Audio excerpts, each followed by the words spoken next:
In this episode, I'm going to give you 3 things that a lot of people get wrong when it comes to tequila, right here on the Tequila Hombre. Coming up next.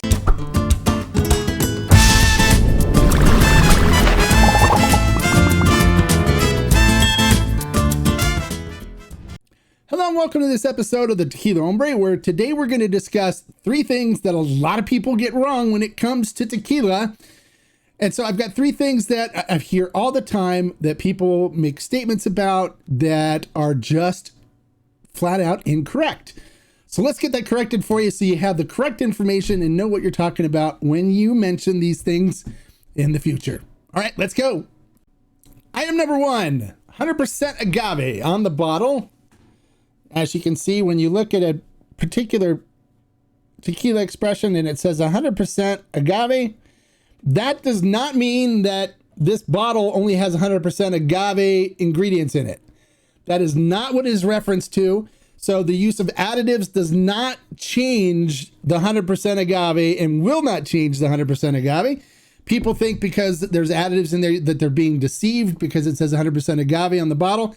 That is 100% incorrect. The 100% agave on here refers to the fermentables that are used for making this particular tequila. So when they made this tequila, they only fermented 100% agave fermentables. That's it. So just 100% Weber Blue Agave fermentables. No other sugars and no other thing was added in the fermentation to create this alcohol. It's much like a grain bill is for whiskey, where if you see a bourbon whiskey that says 100% corn, it doesn't mean it's 100% corn in the bottle. It just means that they used all corn for fermentables when they made that particular whiskey. Same type of thing. An example here is a bottle of flavored tequila that also says 100% agave on it, even though we know it's got pineapple flavoring in it because it says pineapple. It still can say 100% agave because it used 100% agave fermentables when making this particular flavored tequila. So don't think you're being misled if there's additives in a bottle of tequila, because the 100% agave just represents fermentables. Second thing that needs to be corrected is the NOM number on the bottle. If you look at a bottle of tequila, you'll notice that there's always a NOM bottle, like this one says NOM 1146 or NOM, however you want to pronounce it, NOM 1146. That number does not necessarily represent that the tequila was made at that distillery. Under the laws of tequila production, a producer could actually buy juice from another distillery and use that juice at their distillery to make their tequila. So they don't necessarily have to make it at that particular distillery.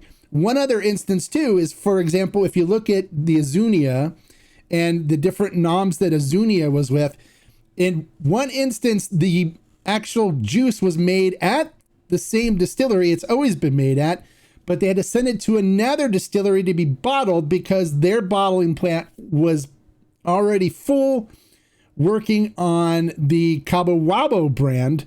So they didn't have a place in the bottling area to do their own brand. So they sent it across the street to another distillery to have them bottle it for them. And therefore it has the other distillery's nom on it. But it actually wasn't produced at that nom. It was produced at the original nom that was associated with the brand Azuñia. So basically, if it's bottled at a particular place, it will get that nom, but it doesn't necessarily have to be made at that particular distillery. And some brands now can purchase juice from other distilleries, purchase tequila from other distilleries, and then bottle it as their own with their own nom on it. So there's something else you probably didn't know. And the number 3 thing is there is no additive-free certification available at all, period.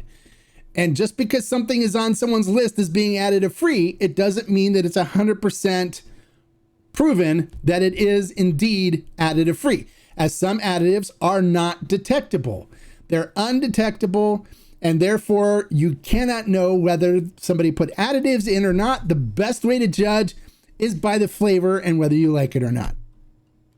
There you go. 3 misconceptions, myths, misunderstandings, whatever you want to call them, that a lot of people have in regards to tequila. If you like the information I give you in this video, make sure to click the thumbs up and give it a like.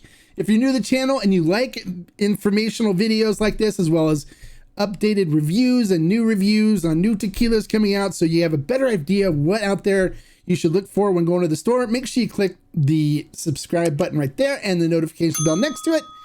And like I always say, life is too short to drink bad tequila, so make sure you pay attention to the details and you'll be in good shape. Salute. Bye, guys.